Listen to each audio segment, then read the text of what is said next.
Seguro has visto imágenes como esta en tus redes. Maestro en las calles, bloqueos, pancartas, protestas en varios estados del país. Pero ¿sabías que la reforma no solo afecta a los maestros? Aunque el CENTE es el gremio más visible de las protestas, la reforma del ISSSTE impacta a todos los trabajadores que cotizan en el ISSSTE, incluyendo burócratas, personal de salud, administrativos, policías federales y otros servidores públicos. Claro, es obvio que se manifiestan los que ya tienen base, porque quienes no la tienen o hacen meritorios o son empleados de confianza no van a arriesgarse a perder su trabajo. Y seamos sinceros, los maestros tienen mucho más margen para poner en jaque, digamos, al Estado, ¿no? Pero bueno, ¿qué es lo que realmente exigen? Te explico en unos minutos. En el 2007, con el presidente Felipe Calderón del PAN, la ley de ISSSTE cambió las reglas del juego para todos los trabajadores afiliados. Se eliminó la pensión solidaria, se introdujeron las afores, se estableció una edad mínima de jubilación y se cambió el cálculo de pensiones a UMAS. Algo similar ocurrió con el IPS en el 97, cuando se modificó el sistema de pensiones, pasando de un esquema solidario de la Ley 73 a cuentas individuales administradas por afores con la Ley 97. En el ISSSTE, su similar es el régimen décimo transitorio y el régimen de cuentas individuales. Estos cambios han generado un impacto en los trabajadores, siguen sintiéndolo hasta hoy. Veamos cómo afecta cada uno de esos puntos y por qué ahora exigen el cambio. ¿Qué exigen los trabajadores del ISSSTE en la reforma del 2025? Uno es la jubilación por tiempo de servicio. ¿Qué piden en este punto? Volver al esquema donde las mujeres afiliadas al ISSSTE se jubilaban con 28 años de servicio y los hombres con 30 años, sin importar la edad. ¿Por qué lo exigen? La reforma del 2007 impuso una edad mínima obligatoria para jubilarse, que ha sido aumentando hasta los 58 años para mujeres y 60 años para los hombres en el 2025. Esto significa que, aunque los trabajadores cumplan con sus años de servicios, deben seguir trabajando hasta alcanzar la edad mínima requerida. Muchos ya tienen años cotizados, pero están obligados a seguir trabajando. En el punto 2, la eliminación de las afores y el regreso al sistema solidario. ¿Qué piden? Desaparecer las afores y que el gobierno garantice una pensión con base en el último sueldo. ¿Por qué lo exigen? Antes del 2007, los trabajadores del ISSSTE recibían una pensión garantizada con su último sueldo. Después de la reforma, cada trabajador tiene una cuenta individual manejada por una afore, lo que ha reducido drásticamente el monto de las pensiones. El problema es que las afores no garantizan una pensión digna, ya que el retiro depende únicamente del ahorrado y los rendimientos financieros.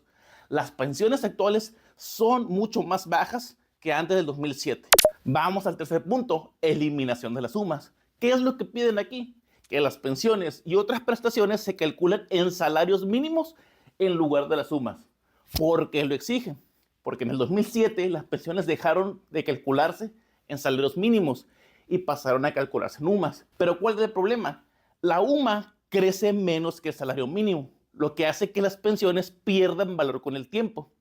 Por ejemplo, en el 2024 el salario mínimo subió 20%, pero la UMA solo 4.66. Esto significa que los pensionados reciben aumentos menores cada año y su poder adquisitivo pues disminuye. Si las pensiones se calcularan en salarios mínimos, subirían a la par, garantizando un retiro pues más digno. En el punto 4 piden descuento sobre el salario base y no sobre el salario integrado. ¿Qué es lo que piden aquí? Que las cuotas y descuentos al ISSSTE se calculen sobre el salario base, no sobre el salario integrado, que incluye bonos y prestaciones. ¿Por qué lo exigen? Actualmente los descuentos del ISSSTE se hacen sobre el salario total, incluyendo bonos y prestaciones, pero la pensión se paga solo con el salario base. Esto significa que los trabajadores del ISSSTE aportan más dinero, pero cuando se jubila reciben menos. Te pongo un ejemplo para que te quede más claro. El trabajador del ISSSTE gana, digamos, 20,000 al mes, pero con bonos y prestaciones su salario integrado es de 30,000. Sus descuentos se calculan sobre los 30,000, sus cuotas, pero cuando se jubila, su pensión se basa solo en los 20,000. Esto quiere decir que aportó más de lo que realmente recibe, afectando su retiro. ¿Cuál es la postura del gobierno? El gobierno de Claudio Sheinbaum afirma que la reforma no afectará a los trabajadores de base, sino que busca fortalecer las finanzas del ISSSTE y su mejora en los servicios de salud. Uno de los cambios claves es el incremento de las cuotas de aportación, aplicable principalmente a funcionarios de alto nivel. que ganen más de 10 UMAS anuales.